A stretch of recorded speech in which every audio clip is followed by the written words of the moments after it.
warahmatullahi wabarakatuh. Perkenalkan, nama saya Angelina Elaria Junita dari Prodi Manajemen dengan NIM 2892150024 dari mata kuliah Ekonomi Mikro dengan dosen pengampu yang terhormat Bapak Supardi SEMM.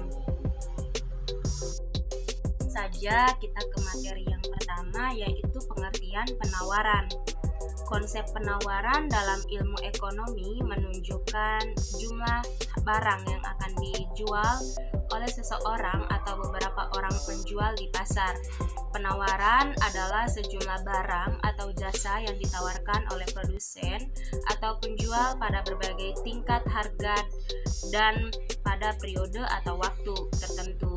Jumlah barang yang akan dijual oleh produsen tersebut disebut sebagai kuantitas yang ditawarkan, yang merupakan arus kontinu per satuan waktu.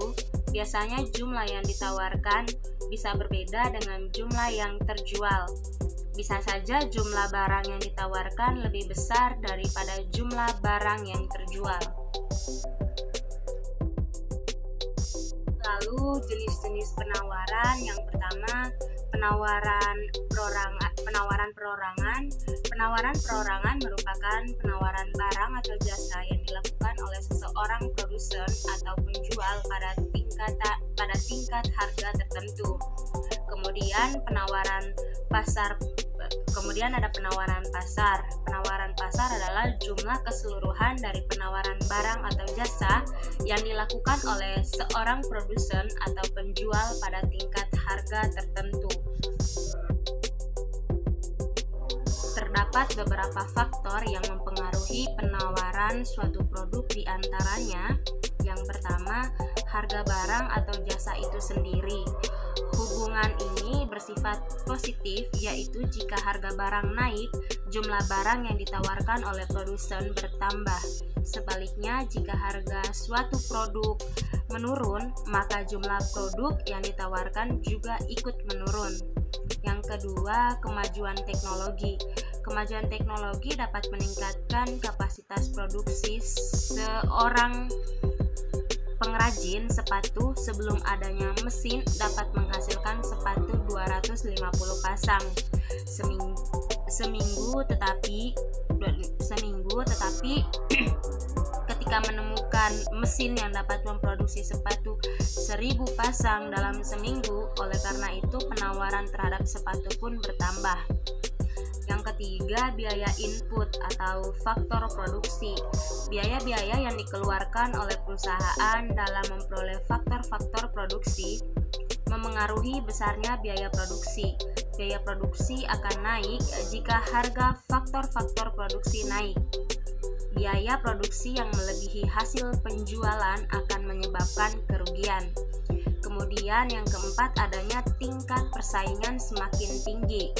Persaingan suatu barang, karena semakin banyaknya produsen, maka jumlah penawaran pun semakin banyak. Yang kelima, ada ekspektasi atau harapan masa depan.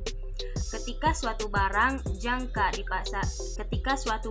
langka di pasaran, produsen mencoba menahan barang tersebut untuk tidak ditawarkan dulu ke pasar dengan harapan harga naik terus, dan produsenkan pendapat laba yang besar dari pembuatannya.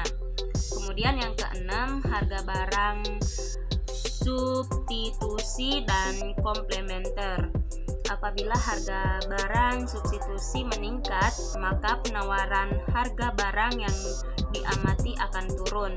Hal ini karena harga barang yang diamati menjadi relatif lebih murah dibandingkan harga barang substitusinya.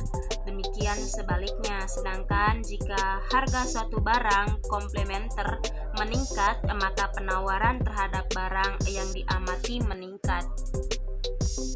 Hukum penawaran. Hukum penawaran adalah ketika harga suatu barang mengalami kenaikan, maka jumlah barang yang ditawarkan juga akan mengalami kenaikan dan sebaliknya. Apabila harga barang mengalami penurunan, maka jumlah barang yang ditawarkan akan menurun. Hal tersebut karena dasar asumsi yang mendasari hukum penawaran adalah faktor-faktor lain selain harga yang mempengaruhi jumlah barang yang ditawarkan tetap atau tidak berubah. Faktor-faktor lain yang harus tetap sama antara lainnya biaya produksi, teknologi produksi, dan sebagainya. Objek yang menjadi inti dari analisis dalam penawaran adalah hubungan antara harga dengan jumlah barang yang akan ditawarkan atau dijual dengan asumsi keadaan lain tetap atau tidak berubah. Kemudian schedule dan kurva penawaran. Schedule penawaran merupakan sebuah tabel yang dapat memperlihatkan hubungan harga barang atau jasa dengan kuantitas yang ditawarkan, sedangkan kurva penawaran merupakan sebuah gambaran hubungan antara jumlah barang atau jasa dengan asumsi faktor-faktor lain tetap. Untuk schedule penawarannya, harga per unitnya atau P sama dengan Rp5.000, lalu jumlah yang ditawarkan per unitnya atau Q 10. Terus kalau untuk Rp10.000 nya jumlah yang ditawarkan per unit 15. Kalau Rp15.000 jumlah yang ditawarkan per unit 20, dan kalau Rp20.000 jumlah yang ditawarkan per unit 25, dan kalau Rp25.000 jumlah yang ditawarkan per unit ialah 30. Kemudian ada fungsi penawaran. Hubungan antara harga dan jumlah barang yang ditawarkan selain dapat digambarkan pada kurva penawaran, bisa juga dirumuskan secara matematis dalam sebuah fungsi penawaran. Fungsi penawaran dapat dirumuskan sebagai berikut. Qs sama dengan minus A plus BP atau P sama dengan A per B plus 1 per BQS. Qs sama dengan jumlah barang yang ditawarkan, P sama dengan barang-barang per unit, A sama dengan konstanta, B sama dengan koefisien pengarah atau slope atau kemiringan.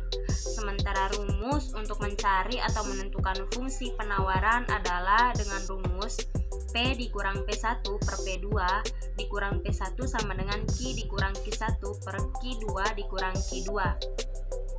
Contoh soalnya, pada saat harga buku 10.000 per lusin, permintaan akan buku tersebut sebanyak 10 lusin. Dan ketika harga buku turun menjadi 8.000 per lusin, permintaannya menjadi 16 lusin. Carilah fungsi permintaannya. Kemudian untuk jawabannya diketahui P1 sama dengan 10.000, P2 sama dengan 8.000, Q1 sama dengan 10, Q2 sama dengan 16. Ditanya QD sama dengan, jawabannya P dikurang P1 per P2 dikurang P1 sama dengan Q dikurang Q1 per Q2 dikurang Q1 sama dengan P dikurang 10.000 per 8.000 dikurang 10.000 sama dengan Q dikurang 10 per 16 dikurang 10. P sama dengan P dikurang 10.000 per minus 2.000 sama dengan Q dikurang 10 per 6. Kemudian minus 2.000 Q sama dengan 20.000 sama dengan 6P dikurang 60.000 sama dengan 2.000 Q sama dengan 6P dikurang 60.000 dikurang 20.000 sama dengan minus 2.000 Q sama dengan 6P dikurang 80.000. Q sama dengan 6P dikurang 80.000 per minus 2.000.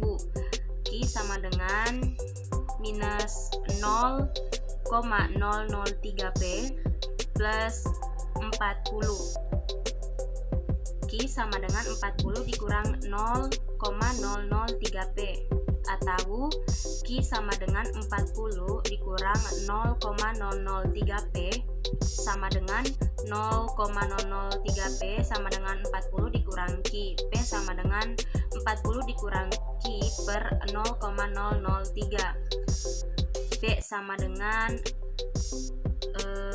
133,33 dikurang 333,33